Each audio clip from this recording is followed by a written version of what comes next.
Izin Pak Menko, Pak Mensesnek, serta Bapak-Bapak sekalian, saya izin menambahkan sedikit saja. Jadi yang pertama, kemarin beberapa kali dan tadi pagi pun masih ada yang bertanya mengenai jumlah helikopter. Di mana 50 helikopter itu gitu ya. Jadi ini datanya. Jadi ada 53 helikopter gabungan TNI, Polri, Basarnas, BNPB, kemudian ada swasta, Pertamina, dan lain sebagainya. Ini semuanya sejak awal ada di 3 provinsi tersebut. Kemana mereka? Mereka menerbangkan logistik ke daerah yang tidak terjangkau melalui darat, yang jalannya putus, yang belum tersambung, ke desa-desa. Kemana? Ke kepala desa, ke posko peninjauan, dan lain sebagainya. Kira-kira seperti itu. Kemudian kalau saya boleh cerita sedikit, jadi sejak minggu pertama bencana, Bapak Presiden langsung mengirimkan helikopter pribadi beliau ke Aceh untuk digunakan oleh Gubernur Aceh beserta timnya, beserta keluarganya. Silahkan digunakan kemanapun untuk berkeliling Aceh. Itu sejak minggu pertama, ya. Ini ada beberapa fotonya. Itu yang pertama, oke. Kemudian yang kedua, ada beberapa pihak, sedikit pihak yang masih membandingkan bencana sekarang dengan bencana-bencana sebelumnya. Jadi saya mau sampaikan begini, setiap bencana punya tantangan sendiri, butuh penanganan sendiri, dan yang pasti setiap pemerintah di kala itu pasti ingin yang terbaik dan yang tercepat untuk memulihkan, ya. Dan sekarang ini kita sudah masuk dalam 1 bulan pasca bencana, 1 bulan pertama. Dan alhamdulillah pemerintah, kita semua di sini, termasuk Anda rekan-rekan pers dan semua yang ada di sana, dalam 1 bulan ini kita ada hasil konkret. Apa itu? 1, bencana ada di 3 provinsi, terdampak 52 kabupaten, 78 jalan nasional putus, ya. Per 1 bulan dari 78, 6 yang masih proses penyambungan, 4 titik di Aceh dan ada di Sumbar dan di Sumut. Itu yang pertama. Kemudian yang kedua, jembatan lintas kabupaten. Banyak sekali jembatan yang menghubungkan antar kabupaten yang putus. Per sekarang 1 bulan, seperti yang Mbak Kasat tadi sampaikan, 12 jembatan yang sungainya lebar-lebar 50 meter ke atas, bahkan di Biren itu sampai 180 meter, itu tersambung. Pasang jembatan ini biasanya 1 bulan lebih. Oleh petugas dibantu warga, bisa ada yang 1 minggu, ada yang 10 hari. Itu dari baja.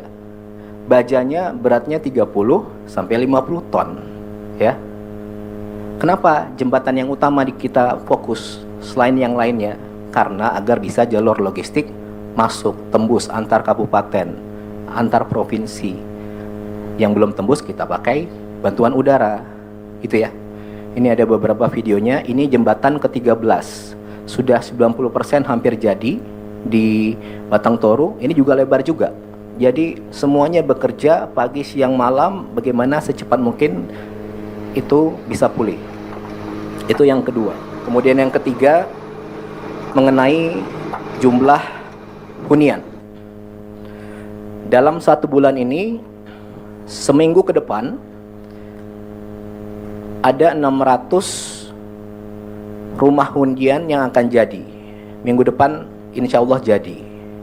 Kemudian dari BNPB ada 450 hunian.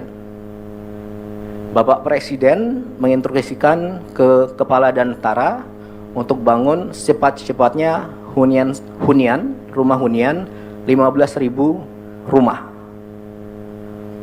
Ini salah satu yang sudah dikerjakan Anda bisa lihat sendiri progresnya bagaimana.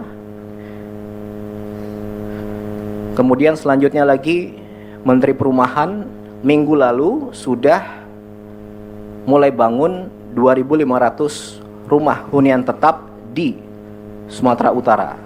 Lahannya dari siapa? Lahan BUMN, dari PTPN. Oke. Minggu depan akan bangun lagi sekitar 2.500 lagi di 3 provinsi tadi, ya. Itu yang ketiga. Kemudian yang kedua, rumah sakit. Jadi menurut Pak Menkes ada 87 rumah sakit yang terdampak. Semuanya lumpuh, ya. Dalam 1 bulan ini 87 itu semuanya sudah bisa melayani pasien. Ada yang belum sempurna, tapi yang pasti dari 87 itu semuanya sudah bisa pasien datang, diobati, ya, seperti itu. Kemudian ada 867 puskesmas yang lumpuh. Sekarang 1 bulan tinggal 8 yang belum beroperasi. Itu gimana caranya bisa selesai? Ya semuanya bahu-membahu kerjasama. Oke? Itu yang masalah kesehatan. Kemudian ada beberapa sekolah yang lumpuh sekarang sudah bersih, sudah ada mulai mengajar. Walaupun musim libur, anak-anak dari pengungsian main ke sana, baca, sekolah, belajar sedikit. Kemudian pasar-pasar beberapa sudah mulai beroperasi, perekonomian perlahan-lahan mulai jalan. Ini dalam 1 bulan. Kenapa bisa cepat? Jarak sedikit, kemudian pasar-pasar beberapa sudah mulai beroperasi, perekonomian perlahan-lahan mulai jalan. Ini 1 bulan. Kenapa bisa cepat? Bapak Presiden dari awal menginstruksikan kepada semuanya agar secepat mungkin lakukan dengan segera untuk pemulihan. Ya, ini hasilnya. Kenapa bisa? Karena di lapangan para petugas dan warga nyatanya itu sama-sama saling bantu, saling kerjasama, gotong royong semua. Petugas, warga, relawan, jadi satu semua. Di lapangan seperti itu. Makanya 1 bulan ini kita bisa seperti ini. Itu ya. Oke, kemudian yang terakhir. Yang ketiga, apakah semua tadi sudah sempurna? Apakah semua warga sudah didatangi petugas satu persatu? Tentu belum 100%, ya.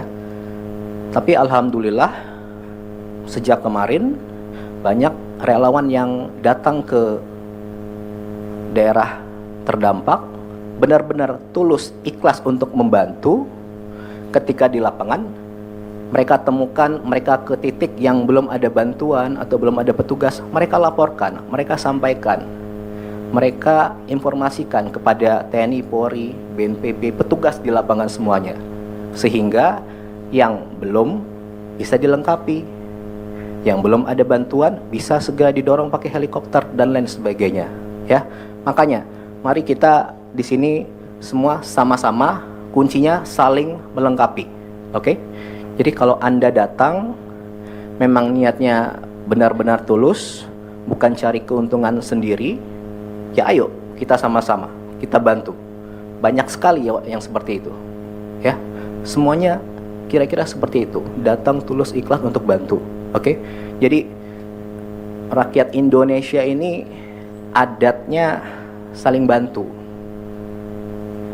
Bangsa Indonesia ini dari dulu gotong royong. Saya mau lihatkan video 1. Silakan.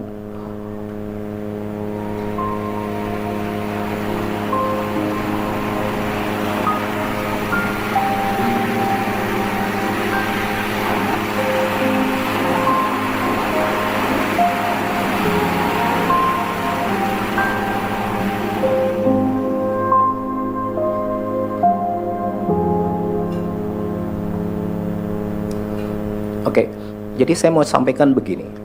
Ini mohon maaf, itu mereka warga kecil sedang terkena musibah di desa yang ujung, gitu ya. Tapi Anda lihat sendiri tadi. Mereka datang mengambil bantuan dari helikopter. Mereka datang ke petugas bawa durian.